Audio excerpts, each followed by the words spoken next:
Greetings, adventurers. You're listening to The Quiet Journeys of Professor Atwood with me, Professor Atwood.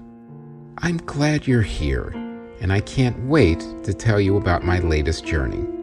Don't worry, it's a safe space. I'll handle all the danger for you. I designed these stories to help you relax, chill anxiety, and go to sleep. Maybe they'll even put a smile on your face, even if it's a sleepy smile.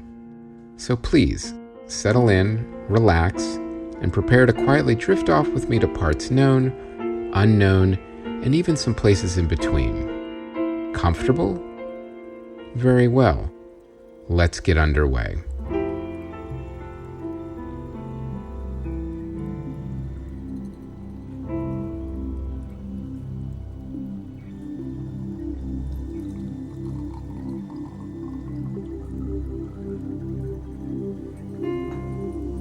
Good evening, adventurers. I hope you're doing well. As you remember, we were all set to watch my friend Benny and Alice get married on his secret vacation island over the holidays when things took a bit of a turn. That turn centered on a specific wedding tradition about accidentally seeing herself in the mirror with her wedding dress on, and she needed one more accessory to counteract the supposed bad luck. Unfortunately, she was fresh out, so we needed to find one ASAP so the wedding could take place as planned. We started looking in the pirate lounge at the far side of Benny's secret vacation island, but Alice couldn't find anything there she fancied. Luckily, our former hidden pirate Byron found a hidden door which led to the underground market. After navigating a very long-lasting and still active ban on pirates in the underground market, we were ready to shop for an accessory for Alice. Now, I really don't like calling in favors or reminding people of help I provided in the past, but sometimes I have to move things forward for the good of the adventure. I convinced the underground market concierge Eben to allow Byron access under my supervision, and he reluctantly agreed, since I had saved the underground market from collapse a while back. But unfortunately, it ended up being all for nothing. Despite the amazing selection of the jewelry exchange at the underground market, Alice could still not find anything she liked or would suit her. And then I discovered the real problem. It wasn't about how fancy or expensive the jewelry was, but how personal it was. She wanted a piece that spoke to her and Benny's new life together, and was quite frustrated that she couldn't find it. She was about ready to give up entirely on the search and even the wedding. I was determined not to let that happen, and I'll tell you all about what happened next in a moment. But first, I need to tell you about a few things. First, I'd like to nudge you to rate the show with a bunch of stars. Reviews are great too, but ratings with stars will awaken the sleeping algorithm. That algorithm will then start pushing the show to all the people who may not know about it and may need it so they can discover it. So please rate the show and add some stars. If you want to add a review too, that's extra great as well. It's always nice to read pleasant things about what we're doing over here. And remember, you have to be logged in to write a review, because all the platforms don't like anonymous praise for some reason, so make sure you're logged in before you rate and review. Thank you, adventurers. Now, before I mention the White Cat Adventures Club, I want to talk to you about something new. Some of you may not want a membership subscription, but still want to help the show. Oh, I get it. I understand. So we've created a one-time Science and Adventure Helper donation link on the homepage. All you have to do is go to whitecatentertainment.com and click Donate for a one-time donation. Then you can donate whenever you like for whatever you like. You want to drop a 20 every few months? Great. You just want to donate a little more one time or once a year? It's all up to you. Like I said before, every bit of science and adventure helps. But if you do want more, there's the White Cat Adventurers Club. You can get sometimes early access, but ad-free listening to all the shows and a very exclusive look at my semi-regular journal. Science and exploring is expensive, and your support helps make it happen. It's only $5 a month, and then you could show your support for the show.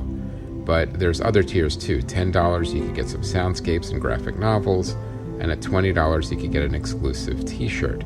So please go to patreon.com/whitecatentertainment and enjoy the access your way. Now, let's get back to the story. There we were in the underground market with a frustrated concierge, Eben, who really did try his best to present some of the most beautiful jewelry I have ever seen. But Alice didn't like any of the selections and was becoming even more frustrated than Eben. She wanted things to be just right and blamed herself for breaking the wedding tradition taboo and just wanted to make it right and marry Benny. But as she confided in us, the accessory had to be extra meaningful to her and her new life together with Benny for it to counteract the bad luck. She said the bad luck was continuing to accumulate as more time went on. Now, I almost mentioned that scientifically that was not really possible, but a quick look from our quick-thinking security officer Dolores stopped me. I'll admit sometimes my passion for science can override my decorum on occasion. I thanked Eben and all the jewelry stall merchants for trying, but it was time to throw in the proverbial towel on this adventure. We needed to get back to Benny and figure out things from there.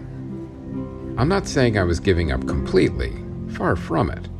I had one last idea to try once we got back, but I didn't want to get anyone's hopes up, so I remained silent about it for the time being, with only Byron, our crew member who was a former hidden pirate, knowing my intentions.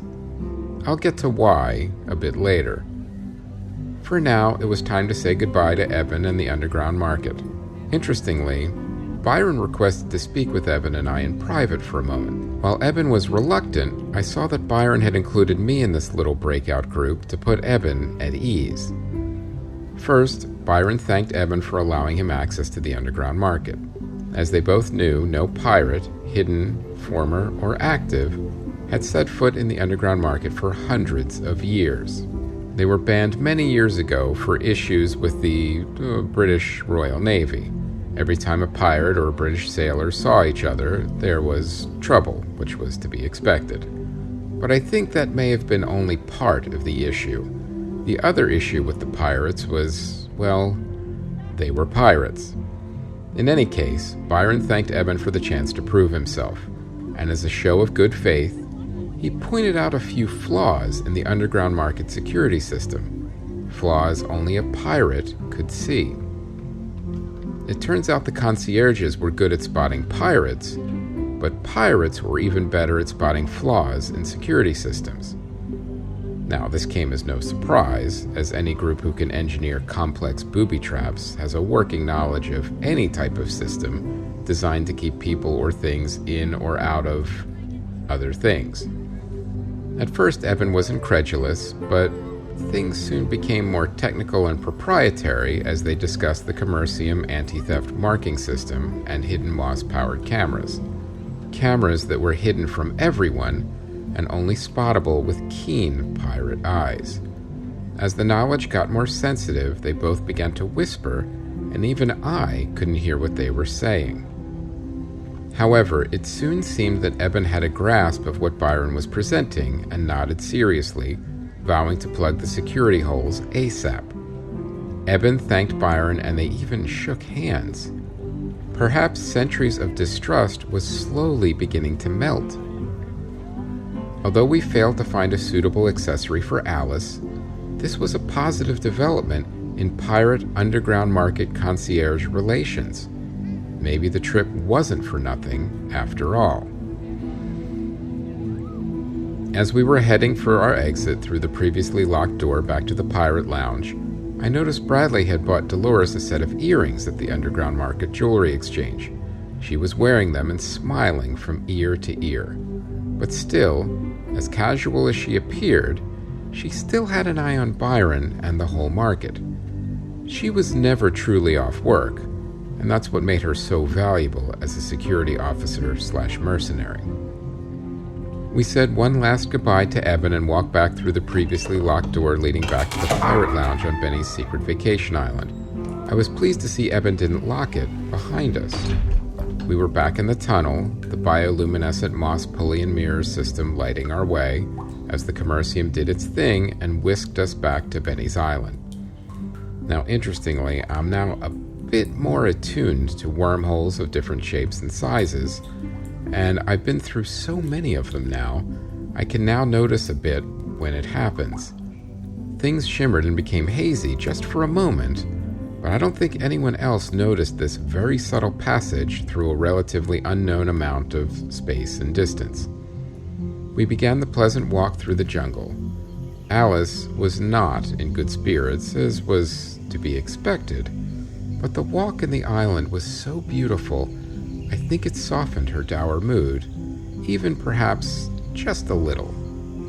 The walk back through the jungle was beautiful. The sun was shining brightly, and Benny had positioned the path perfectly so there were scenic outlooks to view the ocean from various elevations. We stopped a few times just to watch the waves gently crash against the rock walls of the island. Unexpectedly, there was a sudden disturbance in my backpack, and I remembered the toy wooden autonomous soldiers I had put there. Turns out, they weren't getting along and had started fighting with one another. I had to separate them and put them in different pockets. As you remember, I wanted to give Bradley one as a present when we were back home, and the other one I wanted to keep for myself. As we walked through the scenic jungle, I thought about wooden toys and the history of toys in general. It was very interesting. You see, a toy, or plaything, is an object that is usually primarily to provide entertainment. Simple examples include toy blocks, board games, and dolls. Toys are often designed for use by children, although many are designed specifically for adults and pets. And honestly, that can get into a whole thing, and if there's one thing I don't understand, it's keeping a toy in its box to preserve the value. The value comes from its use, and if it's a toy, then the value and use comes from playing with it. I'm not really sure what the benefit is to keeping a toy prisoner in its original packaging. I get that there is a financial value and a commercial business surrounding it, but my point is that I don't understand it, and frankly, neither does the toy. Now, toys can provide utilitarian benefits, including physical exercise, cultural awareness, or academic education. Additionally, utilitarian objects, especially those which are no longer needed for their original purpose, can be used as toys. Examples include children building a fort with empty cereal boxes, that would be a lot of cereal boxes, or a toddler playing with a broken TV remote control. The term toy can also be used to refer to utilitarian objects purchased for enjoyment rather than need, or for expensive necessities for which a large fraction of the cost represents its ability to provide enjoyment to the owner, such as luxury cars, high-end motorcycles, gaming computers, and flagship smartphones. Now, technically, that may include my retro gaming cabinets, although I will never refer to them as toys. Now, playing with toys can be an enjoyable way of training young children for life experiences. Different materials like wood, clay, paper, and plastic are used to make toys. Newer forms of toys include interactive digital entertainment and smart toys. Some toys are produced primarily as collector's items and are intended for display only. Now, I alluded to this earlier, and what is interesting is how some companies have leaned into the whole adult phenomenon of buying toys and not playing with them. I mean, I'm never going to order a cheeseburger and just stare at it, but hey, to each his own. The origin of toys is actually prehistoric. Dolls representing infants, animals, and soldiers, as well as representations of tools used by adults, are readily found at archaeological sites. The origin of the word toy is unknown, but it is believed that it was first used in the 14th century. Toys are mainly made for children with the previous exceptions. The oldest known doll toy is thought to be 4,000 years old. Playing with toys is an important part of aging. Younger children use toys to discover their identity, help with cognition, learn cause and effect, explore relationships, become stronger physically, and practice skills needed in adulthood. Adults on occasion use toys to form and strengthen social bonds, teach, help in therapy, and to remember and reinforce lessons from their youth. I thought of the separated autonomous wooden toy soldiers in my pockets. It really is true. Play, of any kind, helps keep you young. We continued walking and descended the carved stone steps by the waterfall. Honestly, I just love waterfalls, so I took an extra moment to enjoy the view. The cascading water fell into a small, gentle pool and then slowly wound its way through the jungle and then out to sea. The carved stone steps wound down to the path in such a way to fully accentuate the waterfall, and I could tell once again Benny put a lot of thought into where to carve them. The mist rising up from the pool was refreshing, and we lingered there for a moment just to cool down a bit. I glanced at Alice, and while the scenery was indeed beautiful and the weather pleasant, it couldn't brighten her somber mood. But I think the waterfall helped. I mean, how could it not? No one feels worse near a majestic waterfall, unless of course you're about to go over it. I remember when Professor Gerard was determined to go over Niagara Falls in a high-tech bathysphere shaped like a barrel, as he was always a bit theatrical. Anyway, my point is, Professor Gerard specialized in waterfalls and was, as a result, always in a good mood, even when going over one. I suppose he was the exception. Anyway, the party was mostly silent for the trek back, and most likely for various reasons. Alice was obviously concerned about having to call the wedding off. Dolores and Bradley were just holding hands, smiling, and simply enjoying each other's company. Byron was deep in thought, thinking about his former hidden pirate status. Now he may have started balancing the ledger, so to speak, by consistently providing invaluable help and expertise on this whole adventure, and by possibly improving pirate underground market concierge relations, which hadn't happened in hundreds of years. He may also help save a wedding if my gambit was going to hopefully pay off. We continued our trek through the jungle, enjoying the ocean views from various outcroppings, and listened to the ocean gently lap against the island's rock walls below. The ceasing conversation was meditative, a bit, and no one felt the need to speak, and each crew member was lost in their own thoughts. As I was as well. I thought about how I had gotten here right at this moment, and how I was hoping things would all work out. I thought about when I first discovered Benny's secret vacation island after being thrown way off course by a storm. Bradley and I were in my submarine at the time, and to see an island that didn't appear on any instrument suddenly just appear in front of you was quite intriguing. And there was no way we were going to let that mystery go unsolved.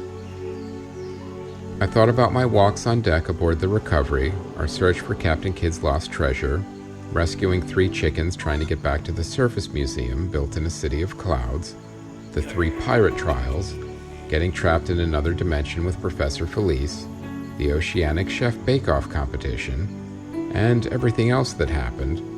And then I just thought about the here and now, as I was trying to solve this wedding accessory dilemma.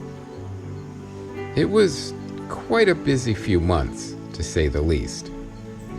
But the incredible beauty of the walk was calming, and the sun so gently warming that we couldn't help but all relax just a bit. Sure, there were a lot of things to consider, but sometimes you just need to take that moment for yourself and enjoy where you are in the here and now. Granted, it can be tough at the pace our modern lives go, but as I've said before, taking that time for yourself is necessary and worth it. I took a deep breath and smelled the warm, salty air. There were a few pelagic birds flying around, the same as usual, some that knew how to navigate around the aquatic holographic stealth systems, and others who knew something was up but were still trying to figure it out. It wasn't long until we were back to the beautiful secret beach where Benny's Cape Cod home stood. While it was good to be back to the bright, beautiful, tranquil beach, There was a bit of a cloud hanging over us, as we hadn't procured the necessary accessory to save the wedding. But, like I said before, I wasn't ready to admit defeat quite yet.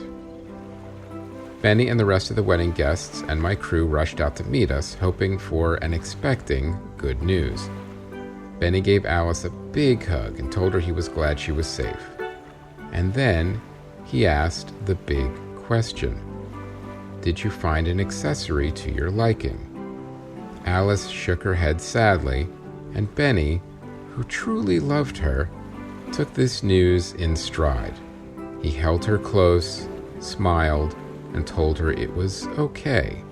As long as they were together, that's all that mattered. Interestingly, I did not feel the same way. I was focused on the problem and how to solve it. I was determined to try one last time to make this work. I brought Bradley over and told him my plan. His eyes widened and he smiled, thinking it just might work as well. He and Byron excused themselves and headed back to the recovery. It was almost time to put things in motion. As I've already mentioned, I had an idea, and I felt like it was our last chance. I'd hate to see this Christmas, well, now New Year's wedding postponed or worse. And as I mentioned before, despite my feelings as a scientist about superstitions, it wasn't my wedding, so the most polite thing to do was to just go with the flow. It was all about helping Alice and helping her and Benny have a wedding to remember. Once we were in the underground market and Alice revealed that it wasn't about the value or beauty of the accessory, but the personal connection to she and Benny's wedding that mattered, it got me thinking. There was one item that just might fit the bill. While Bradley and Byron prepared things, I asked Alice and Benny, quite directly, if there were any superstitions about receiving a wedding gift early. Both Alice and Benny said no. I smiled and said I thought it was time they opened my present then. Okay, so the dramatic timing was off, as Bradley and Byron hadn't returned yet from the recovery, so we stood there a bit awkwardly while we waited. After a few more awkward moments, Bradley and Byron returned with my gift. However, it was wrapped rather poorly, and Bradley gave me a bit of a sheepish frown. Wrapping gifts was not his forte, even with being from Christmastown, and Dolores mentioned they would work on that. I mean, it's not like you hire an apprentice based on present wrapping skills, unless of course you're Santa Claus. Anyway, Beverly, our chef, who had been working on the wedding menu inside the house during Alice's absence, playfully rolled her eyes, took the gift, and said she would be right back. After even a few more awkward moments of waiting, Beverly returned with a beautifully wrapped gift. And I'll admit it was an awkward shape and size, so Beverly's work was even more impressive. I presented the gift to Alice. She smiled politely and began to unwrap the gift. It actually took a little longer than expected, as Beverly had done such an elaborate job of wrapping it. I wondered to myself if Beverly and Jillian had a present wrapping rivalry as well. Alice eventually unwrapped the gift, and the jewel-encrusted cutlass from Captain Kidd's lost treasure shone in the afternoon sun. The gold scabbard and the jeweled hilt shone and reflected in the warm, bright light, making the gift seem even more impressive. I then told them the story about how I acquired it. I told them both how Benny had sent me the treasure map and how we had quite an adventure to find Captain Kidd's lost treasure, and then told them about the alternate universe we were trapped in thanks to Professor Felice's wormhole maelstrom. That was the one that almost made us miss the wedding. So it was a personal gift, with personal meaning, and we never would have found it if it wasn't for Benny, his secret island, his generosity, and of course because of Alice convincing him to buy it. The gift was completely tied to them both and this island. But I knew this wouldn't be quite enough to convince Alice, and I had Byron take over from there. He explained, according to pirate code, a sword and a scabbard was technically considered an accessory, So it was official. Alice paused for a moment and tears welled up in her eyes. She smiled from ear to ear and gave me a long and enthusiastic hug. She thanked me profusely and said it was the perfect accessory. Beautiful, personal, meaningful, and joked perhaps even practical if the British Royal Navy showed up. She announced enthusiastically that the wedding was indeed back on. Everyone cheered and congratulated her and Benny once again. Now that the wedding was back on, the bridesmaids immediately hurried to the main house to cover every mirror in preparation for the wedding. I thought that was very proactive, because it's not like I had another jewel-encrusted pirate cutlass laying around. I mean, that was it. Benny also gave me a big hug and thanked me profusely. He said it was the greatest wedding present anyone could ever give to him, which made the other guests a little uncomfortable, but I appreciated the sentiment. The wedding was back on, and there were a million things to do for tomorrow. Sometimes an adventure is filled with peril, sometimes an adventure is a life-changing experience, and sometimes an adventure can save a wedding. There are many flavors to adventuring, and a true adventurer savors them all. So with a sigh of relief, we relaxed for the evening and looked forward to enjoying the wedding we journeyed far and wide for. Beverly was preparing a nice welcome back from your adventure dinner, and it smelled delicious, even from the beach. Possibly surf and turf, which is the perfect dinner to have on a secret island. Anyway, we were looking forward to the wedding tomorrow, but also looking forward to a delicious dinner and a good night's sleep. However, the wedding didn't quite go according to plan, and I will tell you all about it next time. But before I end this evening's story, I want to talk to you about something. When Benny saw that Alice didn't find the accessory she needed, he was disappointed, but understood, and knew in his heart that being with Alice was the important thing, even if the wedding had to be postponed indefinitely. The point is, he was willing to let things go. More so than me. I wanted to make things right, and in the end, I was able to. So who was right? Benny or myself? Well, we both were. You'll hear platitudes like let it go or never give up and all of these other similar things that children like to hear in songs, and there is some truth to them. But I've said this before. Science, nature, life, and even philosophy have their strongest roots grounded in, wait for it, balance. So know when to never give up and know when to let it go. Okay, it's impossible to always know when to do either, and some people are predisposed to do one or the other. You can imagine which side I fall on after finding Captain Kidd's elusive lost treasure. But the point is, if you remember to keep your overall balance in mind, the decisions get easier. So take a step back, look at your options, and give it a shot. You're not always going to get it right. And you know what? That's okay, because getting it wrong gives you more information than you had before, so you're more likely to get it right the next time. And there is always a next time. So find your balance, which is kind of like a waterfall in a way. They both give you the best view. Good night, adventurers. The Quiet Journeys of Professor Atwood was created, written, and performed by Chris Mancini and produced by White Cat Entertainment. It is a work of fiction. Maybe. Music and sound design by Ron Tansky at rontanskymusic.com. For more info and merchandise, including t-shirts, mugs, and blankets, go to whitecatentertainment.com.